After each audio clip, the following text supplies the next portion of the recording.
Hi, friends, and welcome back to another episode of the House of Sky and Breath. This is episode 4 of this read-along series, and this is our final episode for this book. So, super excited to have you here and to share all of my thoughts. And because this is the final episode, and you are listening to this, it means that you know how this book ends, so I don't have any problem saying what I'm about to say.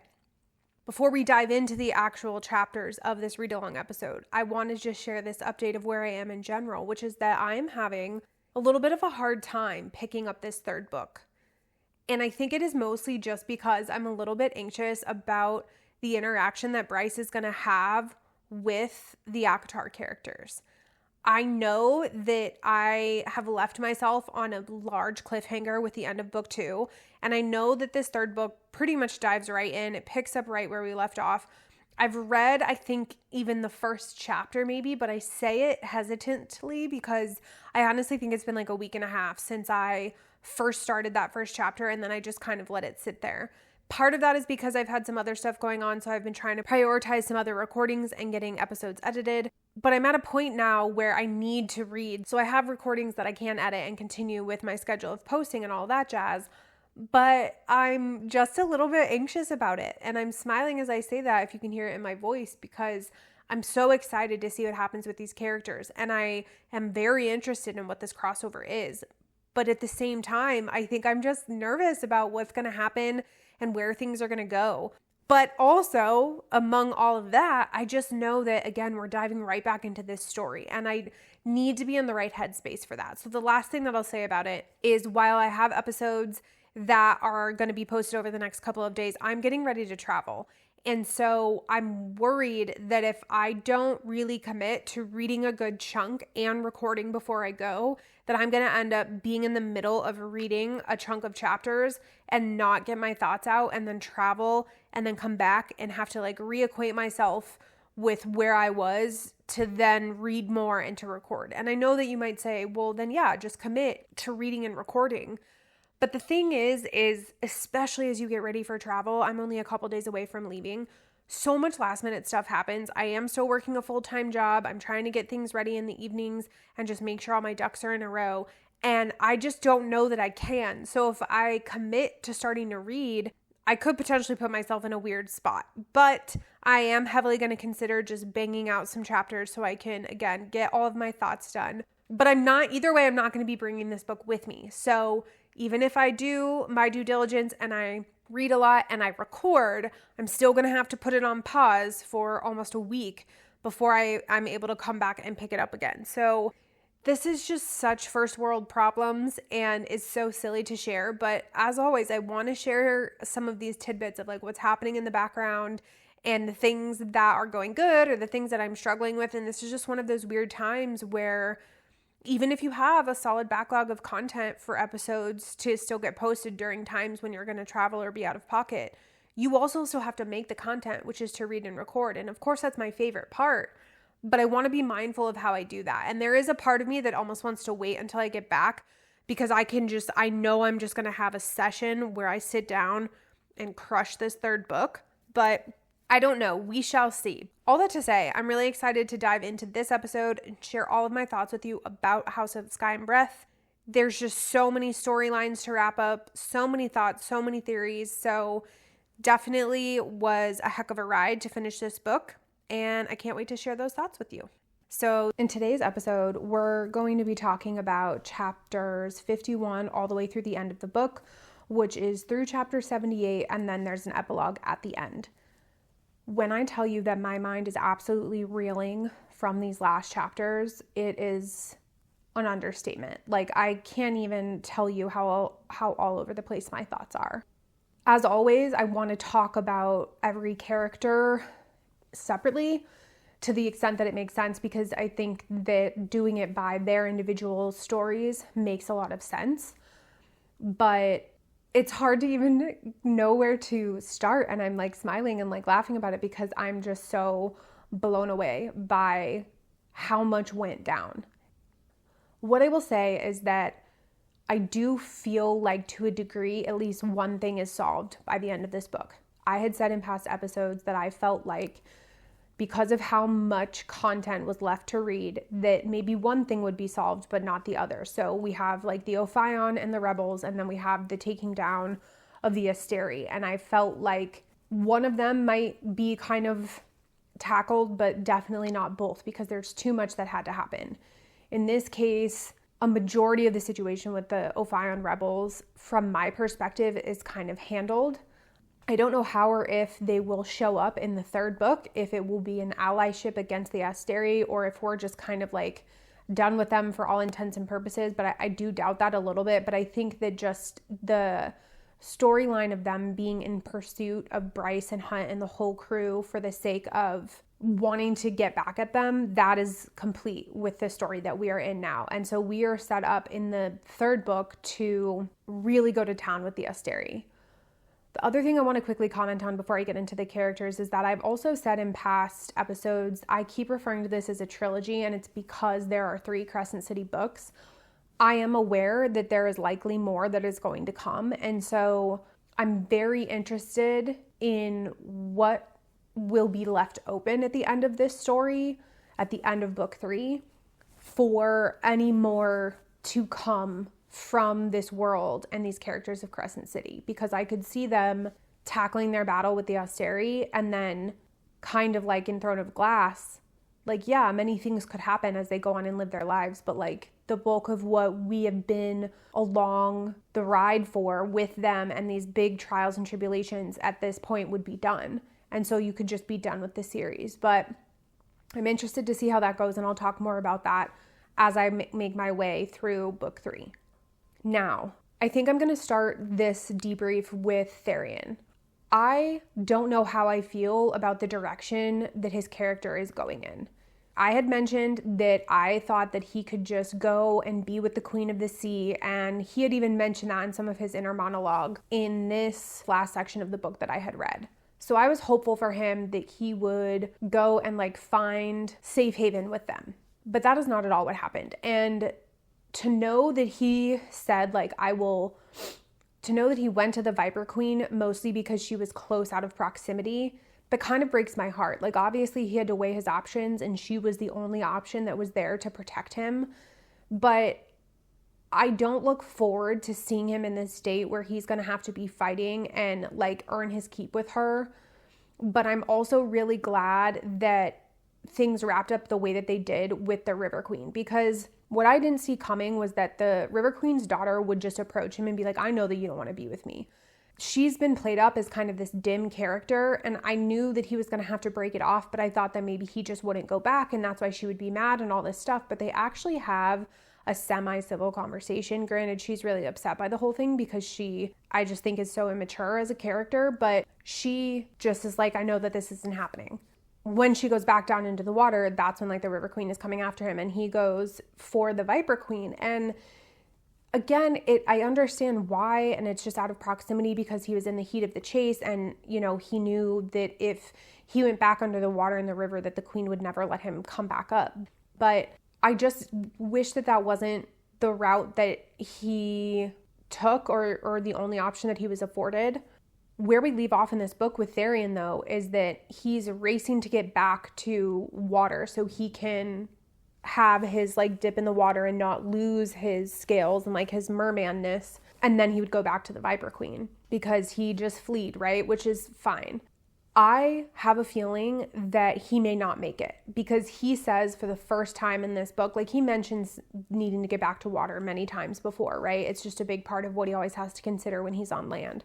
But for the first time in this book, he's going through the timetable of like how much time I have and how I'm not ready to lose that piece of my soul of like not having my scales and not being able to be a merman. Something's going to hang him up, or something's going to happen, and he's not going to make it. And he's very much going to be a part of the Viper Queen's court now because he has to be, but he's going to just be like a shell of himself. He's not going to have the water anymore. He's not going to have his scales. He's going to basically be, from what I understand, he would just be like a powerless being. I don't know if he just automatically becomes human. Like, I don't know, but all of his power came from being in the water, from what I am understanding about Therian. And so he would have nothing. And so he would just have to like fight, and that's it. And even if some other court claimed him, like, I don't think that the Ocean Queen could then claim him because he wouldn't have the ability to have his mermanness again, unless that's part of it, right? Is that he loses everything that makes him him and he rebuilds himself and he ends up being a part of a different like water court and they somehow give him back this ability to be a merman. I'm not sure. But I think he's going to really, really hit rock bottom. And I guess in a way it makes sense because it would have been too easy to just let him escape to the Ocean Queen from the River Queen and then be like, yeah, you can just live this life and she's going to just understand and let you be and do what you want. Like, you know what I mean? It would have never, no one's path in SJM books is ever that easy. So I'm not that surprised, but I'm really bummed for him in all of this. So as always, very interested to see what ends up happening for Therian and am a little bit like bummed for him. I think it's going to get harder before it gets better. As far as the next character that I want to talk about, I think I want to talk about Rune. We left off in the last episode where I was very much like torn between whether Agent Day was going to be the Hind or Hypoxia. Those were my leading contenders. And what I really liked about this part of the book is we not only found out very quickly when starting to read chapter 51, like very much it picks up right into that storyline and like connecting the dots for you. So I appreciate that the answers came very, very quickly. What I really like about it is that the writing served up both of those women as potentials up until it wasn't and you just knew who it was. I like that little twist. I like still being surprised. And I think that I know that I kind of sound like a broken record in saying that, especially with SJM, because it's like, of course, you're never going to be 20 steps ahead of her. She's always going to have something that you don't expect. But I do feel like with Crescent City that there's been a lot less of that than I expected when I read ACOTAR or Throne of Glass. Like I didn't expect anything in those books, but in my experience, there were so many twists and turns that I didn't see coming or like ways that she connected back earlier characters or Easter eggs or whatever. And so here I feel like there's been a lot less. So when I get them, I'm more appreciative of it. That being said, I loved how when Rune went to go meet Agent Day, he ran into the Harpy, which we obviously knew it was just never going to be her. That was never going to be a viable option. And so as he's leaving, the Hind comes in and that's a part of why he leaves. Like he's like, I don't know what this is, but like I don't want to be a part of it. And so it reinforces your thought that it very much could be the Hind, right? But you still have such a doubt until you realize that at the very same time, you're in Bryce's point of view, who's trying to go off and have sex with Hunt, and they walk in on Celestina and the Witch Queen Hypoxia, which blew my mind. I never saw it coming that Hypoxia and Celestina would ever have any tie with one another. However, what I had said in the last episode was that I felt like it didn't make sense that Hypoxia was Agent Day because of the way that when she would have intercourse with the other person in real life who was like pulling her away from this mind connection with Rune, it seemed too rough. He was referenced as a man. Like, not that I assumed that she was into females, but it just didn't seem like her character, and it ended up not being her, right? Because in the end, the Hind is Agent Day. But I just never really even thought of the possibility of Hypoxia having anybody else for any real purpose at all. It just never dawned on me. So there was parts of Agent Day that fit with her and parts of Agent Day that didn't. To then find out that this was the kind of secret that they're keeping, that she is almost has like one of the biggest secrets of all, is kind of crazy. The part that makes me sad is that I do think that her and Rune could very easily get married and just keep up that charade and like to an extent let each other live each other's lives, right? He could be with whoever he wanted to be. She could be with Celestina, and it would work out because they would all be in the same inner circles that they're already in. Bryce and the Witch Queen Hypoxia are getting close already in these stories. And so that's how you know that she cares about somebody, which is why you think she's Agent Day. But that relationship would already be easy to maintain. And Rune, if he knew that, he would just have no problem. Like he would have no problem respecting her and being in public with her, but just letting her live her life. We already know that because he's caught up with Agent Day, right? So unless they're one and the same, which would have been really cute, he's already going to be occupied with something else if it works out for him to be with Agent Day. So it would really just kind of be this perfect thing, but it ends up being a little bit more complicated than that.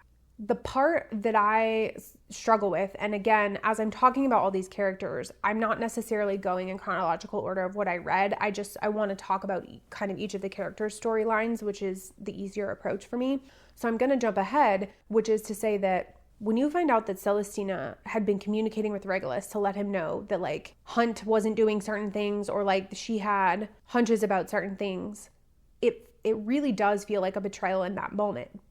And Hunt's monologue is even like, or Bryce's, I forget whose it was at the time, was even like, does she have any idea that her lover is involved in all this? Because you do wonder that if she had known that, she would have probably never said anything, because she would have never wanted it to lead to her. Because if she's making these statements and kind of trying to get in the Asteri's good favor so that way they may eventually let her be with the Witch Queen, she would never want to risk the Witch Queen. But if the Witch Queen is involved in any shape, way, or form, or is allies with all of these people, she would never do it, right? She would just have to accept the fact that like it wasn't going to happen. And so it is pretty likely that she doesn't know. And so because of that, I don't necessarily hold it against her that she was trying to protect her love and like do what she could to get the Asteri on her good side. It's just unfortunate that she wasn't as much of an ally as she made herself out to be.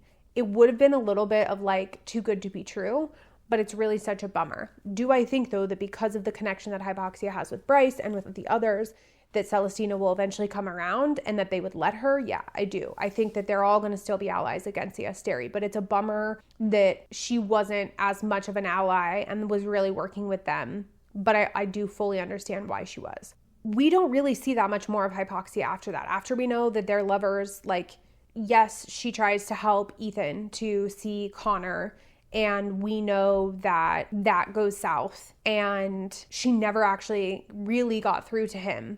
We also don't end up seeing a lot from Rune's other friends, from Declan and the other kid whose name I'm blanking on.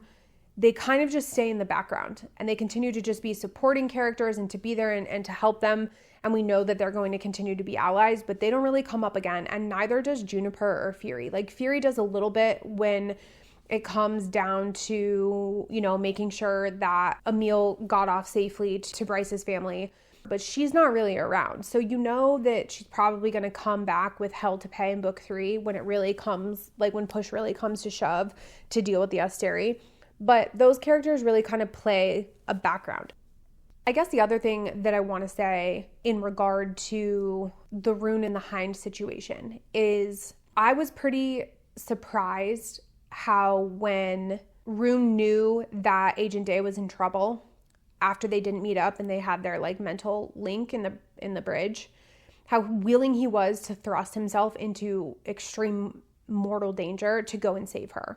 I could understand him being willing to like defend her or fight for her to an extent, but to know that he was willing to put himself at the worst of possible places for her seemed a little bit of a stretch, because while they had formed a really intimate bond during their discussions, it still felt like it felt intense, but it didn't feel that deep. However, when he was in the thick of being in the Eternal City and fighting for her, and then realizing that it was a Hind and going through his own internal monologue of like trying to reconcile what was happening while she was still playing this double agent and all this stuff, it's as if he like knew he didn't have a choice. It's as if there was never any other option, and he was always going to go in after her, which was giving me mate vibes.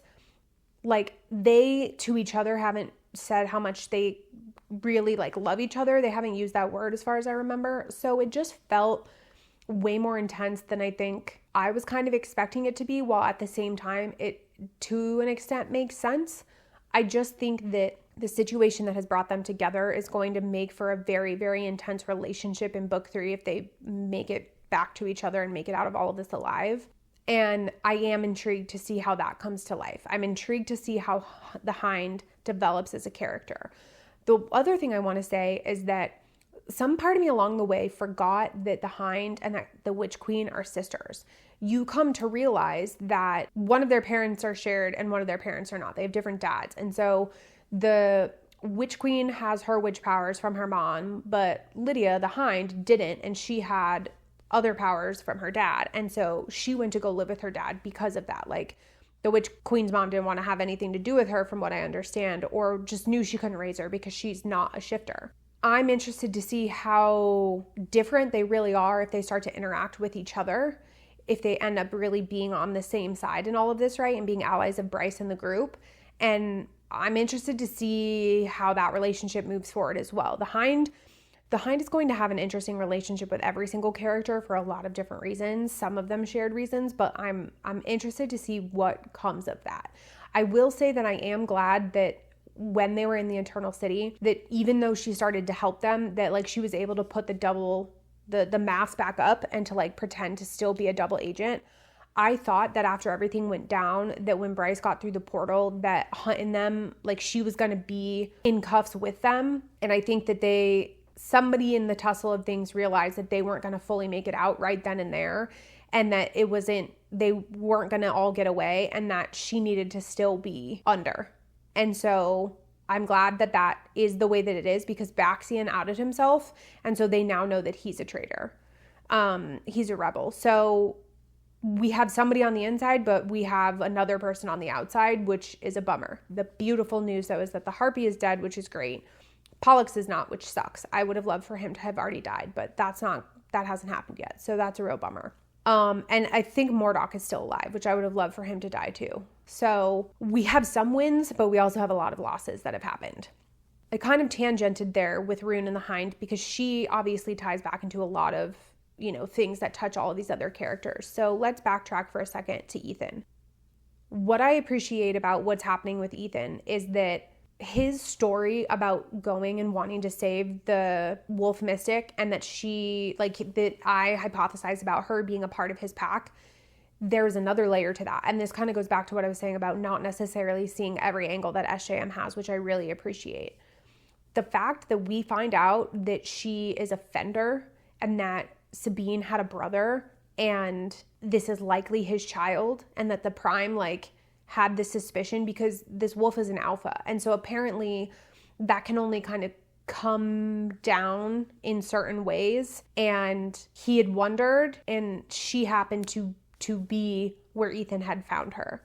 I was a little bit bummed at first because I was like, man, if Ethan saves her, Ethan probably won't step into being an alpha then. Because the whole thing is that if he's an alpha, and when the current Prime passes, Sabine would become the next Prime. And then Emily would become the Prime apparent, just like Sabine is the Prime apparent to her father, who's the Prime right now.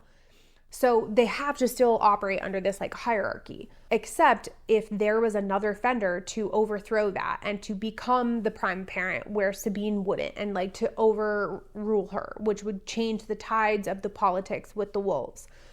That's what they thought that Danica was looking for and that she was trying to find, which I do think in part that she was. But what she was looking for was completely beyond that, right? But yet we still do find out that there is another Fender. So that it may be a long road, but that this wolf is going to ultimately probably challenge Sabine and come away victorious. And so she would then be an alpha.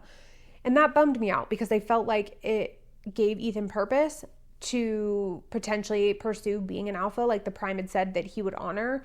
But I also appreciate it because I think it allows Ethan to be himself still. He gets more time to be a kid, and he doesn't have to fully become this leader that he was never expecting to be. And I do think that that's important for him as a character. I am just interested, though, to see what happens with this wolf, because she has no idea, right? So this next book, she's going to have to become educated. She's going to have to know her wolfness. She's going to have to accept her alphaness. She's going to have to want to lead. There's a lot of things that may not happen for her to actually take over and challenge Sabine. But she's going to ultimately have to if they want to change the politics and the hierarchy of the wolves. So I don't know how much that's going to see itself through in the next book, because I would imagine that would be quite a long process. But I'm really liking that development. And it feels good to know that there is somebody out there to challenge Sabine, because she sucks. Even when you think there's little glimmers of hope, she sucks. The other thing, I guess what I'll say, is that I'm really glad that Declan and Rune's friends and that Ethan didn't end up going with them to the Eternal City. I'm glad that they kept the group small, because it means that all three of them are safe. Now this other wolf is gonna be around, hopefully, and willing to help. You have Juniper, you have Fury. There's a lot more people who are safe and not necessarily on the Asteres radar, which is really great for their allyship. Although our main characters are really in trouble, right? Because Bryce is gone, Rune is captured, Baxian's now captured and Hunt's captured, and that's a problem. But you have all these other characters that are there. Isaiah's still not, captured or involved. Who knows what will happen with the Witch Queen and with Celestina, but like there's a lot of people who are still on the outside and not captured that gives you hope that they will find a way to defeat the Asteri and that they'll get to the ultimate goal of what they're trying to accomplish. That being said, I think the bulk of what I want to talk about for the rest of the time ties to all this information that Bryce found out, right? Because we've talked about Ethan, we've talked about Rune and the Hind, we've talked about some of the other characters, we've talked about Tharian. I guess the one thing that I want to say, which I kind of started alluding to with Juniper, is there's actually two more things that I want to say. When Regulus was talking to Bryce and he was telling her how he tricked her and he was Prince Adis and had this whole plan to like drag her out because he wanted her to really accept her powers and to be in a place to help him open the portal that he wants to open. And he was motivating her in the form of this other demon, right? And trying to get her to know her powers. He says something about how like her leaving an audio message for Juniper. They don't really go into it. And so in the moment, it comes across as if like, because he's Asteri, he just has the ability to hear these things when they're recorded like that. That's why when there's cameras around, all of the characters are very tight-lipped about anything that they talk about because they know that like the Asteri is like listening in. So even with the private inbox, it certainly is possible that the Asteri could listen to it. But there was a moment where I expected what he was implying was that Juniper was working for them. And that was going to be like a huge twist and that Bryce was going to be caught off guard by it and be like, what the hell? And they didn't go down that road. So my stomach dropped for a minute there because I was going to be like, holy shit, that's going to blow everything up if that's the case. I'm mentioning it because if I know anything, we got to keep our eyes and ears open when it comes to the SJM writing, right? So I'm not fully closing the door on that yet until I know that Juniper is without a doubt not working with the Asteri. But that was an interesting tidbit where he's like, I heard your audio mail. It just, I don't think it's anything deeper than that. I think it's just that they listen to everything and they can, see everything through cameras and whatever, voice messages apparently. But I'm kind of logging that for later just in case. The other thing that I wanted to touch on is Cormac. Obviously, through all of this, Cormac doesn't make it out alive. And in Tharian's inner monologue, when we're at his point of view, he talks about how brutal Cormac was being and killing people and how he was like objecting to all of it. And he just realized that Cormac was never planning to make it out alive. I think because he knew that Emil was safe, although he didn't know where he ended up, because he knew he didn't have power, because he knew Sophie was dead, he was willing to sacrifice it all. And he was never planning on making it out alive. And that's what Tharian mentions, right? He was never going to come away from that unscathed. Although what I will say is, although he sacrificed himself and he did everything that he was supposed to do in the sense of like pulling most of the Asteri's attention towards that explosion and affecting the lab and like drawing their attention away so the others could be in the Eternal City. I'm bummed that we got kind of that vicious side of him. I'm sad for him in the way that he ended up and how he kind of just went out, I think, a defeated man. But I also feel like he gave everything to the cause because he just wants everybody to be free of the Asteri. And I guess I'm glad that if it had to go down in any way, that he could at least do as much as he was capable of doing in that moment. And so all that to say, I feel like it's safe to say that the Emil and the Sophie and the Cormac storyline is really done. And there's no more that we're going to see out of that. Obviously, we don't know for sure, but I think that has just been wrapped up in the way that it's meant to. And so that leads me to the rebels. That explosion and everything happening, it finally took out the Ophion rebel leader who was hunting the group down. She wanted her revenge, and she's now dead in that blast from Cormac, and a big chunk of the Ophion is gone with her because they went to go pursue them there. That was the whole plan, right? When I said at the beginning of this recording that I felt like, for the most part, that storyline was complete, that's why.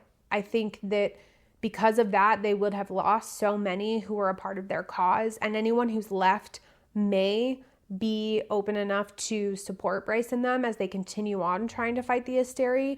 I wouldn't be surprised if they do, but I think that the Ophion, as we came to know it, is pretty disbanded at this point just because of the loss that was suffered in that blast and what went down with that whole diversion with the lab. She was willing to work with powerful and wicked people to try to get the power that she wanted. And Pippa, her as a leader of that group and wanting it for the wrong reasons, is a box that I think has been checked. And like, we can just not worry about that. I'm fairly confident of that. Let's now pivot to the last part, which is the big part, which is, you know, Bryce and Hunt and kind of the wider story. You know that when they decide to go into the Eternal City that some major shit is going to go down. You just know that there's no way that it's not going to be massive. And I could tell that by the time that they decided to do that, with how much was left in the book, that there was a big portion of it that was going to be unresolved, right? Which is why I was saying in the beginning that only one of these kind of two big things was going to be probably figured out. And so the Asteri still remains in terms of a very big battle that they have to go through and fight. We now know that part of what Danica was probably looking into might have had to do with the Fender line and knowing that there was another Fender out there who could become the prime apparent and help lead. Although that wasn't the core of what she was looking for, that obviously always ties back to what Danica could have been up to, this idea of like, what was Danica doing? The other part that we obviously have come to find out is that her and Baxian were mates, and that I never saw coming.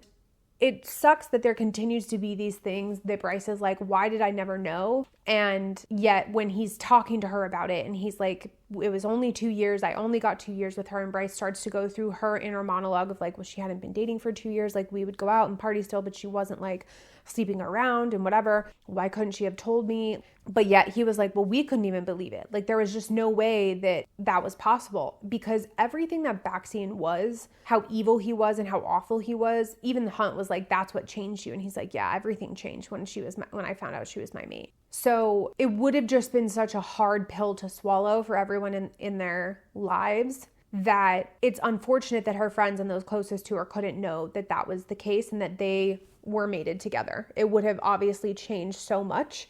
But the part that is extra sucky about this whole thing is, obviously we knew that Danica was going to be a target because of the research that she was doing. But the fact that Bryce, in getting caught by Regulus at the Eternal City, and their dialogue when they're talking to each other, the fact that he basically does say, like, we did purposely kill Danica, not just because she was snooping around, but we planted seeds for Micah to think that there was stuff going on with Synth to be used for the horn, and let that all play out and set him down this like kind of false path, which would inevitably end up in her death because she was sniffing around. It just goes to show how manipulative the Asteri are. Not that we didn't already know, but just that they're so willing to disregard anybody and everything. And that's what Bryce says, is like, you guys are just leeches. You're just here for survival. And he's like, well, isn't everybody? But like, their way of doing that and what they are willing to sacrifice, it's not just like the circle of life. It's not just that, you know, lions eat smaller predators for survival, or certain animals eat certain plants for survival. It's not the chain of life. It's not that they are only doing things for survival, because that would be one thing, because everybody has to do that. It's they're going to these great extremes to lie to people and to manipulate them and to take lives for the sake of protecting anything and everything that matters to them, which is just having power and like conquering worlds and just living forever, basically. It's just gross. And it sucks that Danica, that it was more than just her poking around, that it was this bigger thing that she had uncovered that ultimately caused her to lose her life. It just also reinforces the kind of character that she was. And we know so much about her through the stories that we hear after her death, which makes you wish that you got to actually see her as a character. But I think that if you think about it, having a character as strong as Bryce and a character as strong as her, it would have been really hard to do. Because sure, you have strong characters like Fury, or like the Witch Queen, or even Celestina, and the Hind, right? But Danica is so central to everything that would have been happening because of her proximity with Bryce, that it would have almost been like having two female characters, and that was just never going to be an option. And we've seen SJM write main characters with very strong females around them. But I just think that it would have been too much of an equalness there of everything that Danica was finding out, what she was capable of, everything that was coming to light. it makes sense to have to unfortunately know her only through story and through finding out information and not in her being alive and being a character that we're following along with. That being said, what I find interesting is how Regulus basically tells Bryce that shapeshifters are fae. It's just because they've lost sight of what they really were, like through their lineage, as we've pulled them into these worlds, just like we have with you who are fae, like they have, with our quote unquote help, forgotten that they're fae. And he acknowledges how powerful they are, that the shifters aren't necessarily lesser than fae. They're a different kind of fae because they come from somewhere else. And that opens the door back to the world like Akatar with Tamlin and Rhys and all of that, because they are fae. They're high lords. And, you know, you think about Rowan and all of them, like they are high fae in those stories and they can shift. And so he's acknowledging the fact like this is basically a lost magic. And while we pulled them into these worlds for all of these, you know, our own gain and all these reasons that we have, they have forgotten their lineage. So he's telling her all these things because I don't think he expects her to live through everything and he just expects her to bend to his will. But that directly starts to open the door up to this whole idea of other worlds. And that whole thing was set in motion with what Bryce was finding out. The minute she started finding out the other planets that they conquered and other worlds that they conquered and that they've just continued to kind of come for power each and every time and tried to find a source to sustain them, it puts you on this path to realize that it's not just one like solar system with these other planets, that there is other galaxies in different timelines that they have like pulled people through and into as they have caused this awful reign of terror over time. So us knowing that the shifters have this fae lineage and that it's just kind of been suppressed and they've forgotten that, I'm very interested to see if somebody who is a shifter's power is going to fully like erupt, or if Regulus was just saying that as a way to kind of add insult to injury of like, there's so much that you don't know. Ultimately, what we come to find out from Regulus is just that they have continued to conquer all these planets and like conquer world to world and opened gates because it's just preservation. It seems to be that it is just how they rule. They have just been alive forever. And while they have led people to believe that like they're leading them from a place of like doing what's right for them, they had brought people along with them throughout this journey over centuries and centuries because they needed people to be able to survive because they need the power. And so all that he's trying to do right now is continue to open more of those gates in order to continue their ability to thrive. And that's what he needs Bryce for. And this was the part that tripped me out the most. Finding out that because of her ancestor, Thea, and Adis loving Thea, that Hel was willing and actively tried to fight against the Asteri and like take them down. That revelation was pretty huge because it means that Bryce knows that when she did talk to the real demon princes like Adis and the Prince of the Pit, that like them talking about like how much they didn't know and not fully understanding and whatever, there was so much truth to that, which you don't ever know because you're talking to demon princes. But now it's all verified that really he was willing, because of the fact that Thea had ended up dying in the way in which she did. Hel was willing to come and fight. Essentially, they got the Asteri out of their world, but they ended up not being able to like finish the job. And that's why the demon princes are so ready to go, because they expect that the Asteri is going to show up at some point or another to try to take them down, because that was a world that they never conquered. They didn't get Hel. Hel got them out and tried to go after them, but it didn't end up working. And that's a big part too of why Regulus needs Bryce. Even though he's not trying to go back to Hel, in order for him even to get to where the Prince of Pit is and like battle him as a way to take down one of the demon princes, he needs the power that Bryce has with the horn and everything else in order to get those gates open. Especially because all the Asteri's power is reliant on everyone else's power. It is not inherent to them. And yes, Bryce has to be charged up at times with Hunt, like to do certain things, but she has a lot of innate power already in her, and the Asteri don't. They have to get it from other people. They have to be charged like batteries. They're not just gifted in the way that I think a lot of people thought that they were. And that's a huge change in understanding of who they are as a group and now knowing a weak point for them. What I will say that I really loved the most leads me to where this book ended off, which is when I had seen some stuff online about Crescent City, there was a point at which people had said, like, when Bryce fell into another world, where do we think that she went? So I knew that at some point she was going to actually cross over into somewhere. And that's where I think a lot of people started having these conversations about crossing worlds. What I didn't expect is that they would outright acknowledge it. That was never spoiled for me. And I was so pumped. Like, I am so pumped because when she falls into the other world, she thinks that she's there in hell to see Adis and that it's a demon that's around her. They don't speak the same language, all this stuff, right?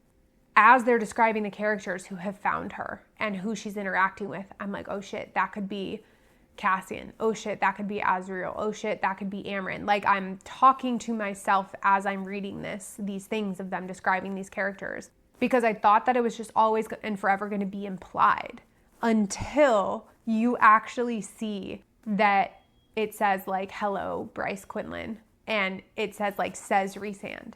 And that is the end of book 2. I absolutely am beside myself. And I'm so glad that was never spoiled for me, which means that anybody who's online far less than I am won't necessarily see any of that coming. And I'm so stoked about that. And it makes me excited to see what ends up happening in book 3. I hope almost that we get very little interaction with her in that world. I feel like if there was a lot of it, that we would hear more about it. I kind of just hope that there comes a point where she's thrust back into the Crescent City universe and just has an understanding of how to like rip and roar and make shit happen, and that we don't really get a lot of that backstory. I would love for that to come in later books. I'm not going to complain about it, but I just feel like if there was a lot of crossover with ACOTAR characters, that it would have been discussed way, way more than I feel like I've seen online. There would have been so much more said. And so I'm just hoping that in a way that we don't get a lot of that right now, because I think that there's a time and a place for that to happen. What I am curious about in book 3 is if they handle the situation with the Asteri, and then maybe one of the demon kings is like, one of the demon princesses like left, and that's where they end up having to revisit or go back and try to find their way back to Rhysand and to the ACOTAR crew to say, hey, we know that you faced some demon shit too. This has happened. We've defeated the Asteri and like this government problem, but this wider problem of these demons, we still have to tackle.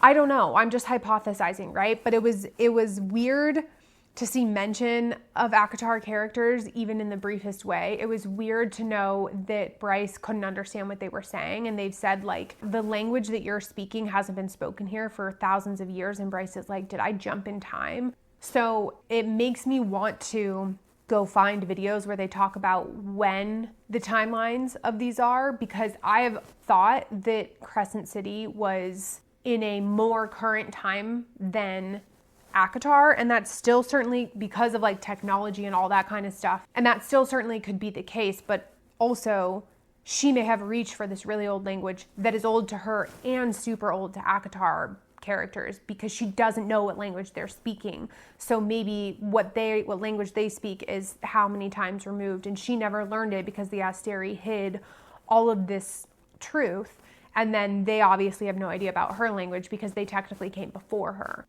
If I had to guess, I would think that that's how it all went down. I'm just reeling because as I think about all these characters and where we've left off, so many open doors. And obviously that makes sense because you're only on book 2 of 3 books that are out right now. But man, I think I just thought that the finality of one of the 2 situations, whether it's Ophion or the Asteri, would be bigger. Although I don't obviously know what comes of the situation with the Ophion yet. Them coming to pursue our main characters, I would like to see be done. But the way in which it ended and it just kind of being like, yeah, they exploded and they're gone kind of thing, it feels a little bit lackluster. But I also think it's because what was getting served up was that Ophion group, while at times had really valiant efforts and the wider cause of getting rid of the Asteri is warranted, the key here and the meat of this whole thing is really just how messed up the Asteri are and how much truth they're hiding. So I understand why it was kind of a blip on the radar for the Ophion group to be blown up and kind of be done, and with the Asteri to be the main situation that's at hand, because that is the wider ruling body, and it's problematic and it has to be dealt with. So it does make a lot of sense, but it's weird to have this kind of pull of like something, an important plot that was happening in an important group, it's kind of like done with. But yet we have all of these open stories because all of these characters have been affected in profound ways. And we now don't know how Bryce is going to get back, and we don't know what's going to happen with all of this, right? The last thing that I want to say is Hunt sets himself up to think that he's going to die and that they're going to just cut off his head and like he's going to be done and he's never going to see Bryce again, right? Him and Rune kind of accepted that when they allowed her to when they tried to like have this diversion for her to get away and to go and to try to get to hell to find Adis to get reinforcements, that they weren't ever going to see her again and that they were going to die. Of course, though, the Asteri has to do something 10 times worse than that, which is enslave them. And so it was so brutal to know that even though Bryce got away, that they put that freaking slave crown back on Hunt, and that they probably are going to put it on Rune, and that they probably are going to put it on Baxian. I never saw that coming, and I'm glad he didn't die. I'm glad they didn't cut his head off, right? Because it's like, well, he would have just been a gone character, and that wasn't ever going to be a valid ending for him in this. It just wasn't. But the fact that he has to go through that again, it's just such a brutal circumstance, and although we know that like the Witch Queen can get it off of him, and hopefully inevitably will get it off of all three of them, it's just something that you never wanted to see him go through again. It was such a monumental thing for him to get the crown off that it's so heartbreaking that it's back on. But it now puts us in a place where inevitably Rune and Baxian and Hunt are going to bond even more from this situation that they're in. Even if Hunt was the only one that got the crown on him, I assume all three will, and obviously I'll find out, but it opens the door for them to get even closer as characters and for Baxian to kind of understand Hunt more. And I don't love any of that for them in the way in which that's all going to go down. And again, we have the Hind on the inside. So I'm interested in how all of this is going to go and how long they're going to be captured. I hope that it isn't long. I hope that they can get out. But if it ends up being a very, very long endeavor, I hope that they just really weave some serious nefariousness behind. I don't even know if that's a word. But I hope that they just weave some serious schemes behind enemy lines and really take the Asteri down in the most magical of ways, in the most epic of ways, because they're really just painted as a cruel entity that has no regard for anyone, and they're just all about power and survival. And that is all that they have cared about and all that they ever will care about. The last little bits that I want to mention is that what really got me was when they were setting up for Bryce to get away, when they were talking with Regulus, and in that, before she was talking to Hunt and talking to Rune and saying her goodbyes, like in that whole dialogue, he mentions it, or it is, I can't remember if it was Regulus, but it is mentioned that like, I can't remember how they were saying it, but he was essentially talking about how like, I want to know who all that you guys are working with. And she says, it's just us and whatever. And he's talking about all of their allies, but they mention it in the sense of like knights, because she is powerful. And again, in this sense of like a court and a kingdom and having people serve you. And I just really love the fact that I'm getting reassurances of what I had been thinking in terms of her being her own court. And I never had said it up to this point of it being in the sense of her being a queen. I had always just said it in the sense of like, it just makes sense that her moral compass is going to be the one that people are going to lean into, because it is the most positive and is the most serving of the people compared to these other bodies that are around, right? Obviously, the Asteri don't care about the people. Ophion do, but not as much as they should. And then you have Bryce and like all of them and their group that I've kind of been referring to as like her court of people, right? And her allies who just want what's best for everybody to the extent that they can have. And so in this moment of it being mentioned more in this sense of like really her leading and this and having people like serve her, it just really reinforces that that's ultimately the route that we're going to go down. And as a reader, I don't feel like I've hypothesized like this in a while. I think every read along I do, and when I'm really invested in the stories, I do tend to hypothesize more and more because I really am just so interested to find out what's going to happen. It's hard not to think ahead about what's going to come of it. So with this book, though, I would say I've just certainly done it the most. And I'm glad that I've been on the mark with some of those things and that we're seeing the writing lend itself to that. It's a really cool experience, and I don't feel like I have that often. But to have been doing that and obviously expressing my thoughts about what is to come in a lot of these stories, the more I do read-alongs, and to see some validation in that has been a really cool experience. With that, the thing that really got me was when Hunt and Rune essentially called her their queen. That approach of her taking over from her dad and like staging a coup and outruling him so she can become queen, that only was just mentioned in these last few chapters. And I never thought about it from that perspective. It is obvious because obviously she's a princess and her brother's a prince, and now Hunt's going to be a prince because they're mated. But it never dawned on me because she's always just been so averse to the crown. But that's really what they say, right? Is like, we know that you want to not be a part of this, but you have to be, and you are. And one of the biggest steps that you could take is to overthrow your father and to take that crown and to be that, because the Fae will respect you if you do it. And once you have that, like, we are in even better standing than we are right now. Whereas even if there's any microscopic part of her dad that would want the Asteri gone, he's not in her corner. He is not a true ally. So he would be a huge problem in terms of their going against the Asteri, and therefore other people who he oversees being the king of the Autumn Court would follow him. Whereas if she's the queen and she takes the throne, it's a very different story. So that in and of itself to me has the opportunity to be something really big, and I'm interested to see how it comes to life. I don't know that she's necessarily going to have a full, like, powerful showdown with him. I also don't necessarily think he's just going to give it over willy-nilly. There is a really small part of me that feels like her mom could get involved and just be like, look, if you ever loved me, you're going to do this for your daughter, and you're going to step aside because it's for the livelihood of yourself and all the people that you serve and everybody in your world. She could pull that card and be like, if you cared, you need to do this. And I think I would be satisfied with that. But part of me wants her to just kick her dad's ass and like really own him and then have him serve under her. That would just be so beyond epic. Not as a part of her court, but just know that he has to like deal with her ruling. But there's just this other part of me that really doesn't see her as a leader, unless when she's with Rhysand and the ACOTAR group and whatever goes down in this situation that she's in, that they really kind of show her and teach her and help her understand how to rule.